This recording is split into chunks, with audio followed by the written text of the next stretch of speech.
ایک شخص نے آ کر کہا، یا رسول اللہ میں 5 نمازیں نہیں پڑھ سکتا، 2 پڑھوں گا۔ صحابہ کہتے ہیں ہمارے دل میں خیال آیا کہ ایسے اجازت ملے گی نا، نمازیں تو فرض ہیں، ہر نماز کی ہر رکعت کا سجدہ فرض ہے، اور یہ پوری 3 نمازوں کی چھٹی مانگ رہا ہے۔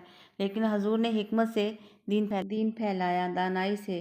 مسند احمد بن حنبل میں موجود ہے، حضور نے فرمایا اگر 2 نمازیں پڑھو گے، 3 نہ پڑھو گے تو کلمہ تو پڑھ لو گے نا؟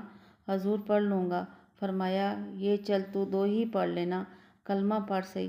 حضرت ابو ہریرہ کہتے ہیں اس نے 3 نمازوں کی چھٹی کی اس شرط پر کہ کلمہ پڑھو۔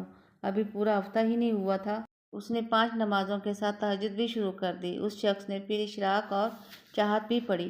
وہ ساری رات مصلی پہ بیٹھا رہتا، لہٰذا دانائی کے ساتھ گھر بھی آپ کا حکمت سے ہی چلے گا، دانائی سے چلے گا، دکان بھی آپ کی حکمت اور دانائی سے بھی چلے گی۔ مسلمان اس کو نہیں کہتے جو جذباتی اور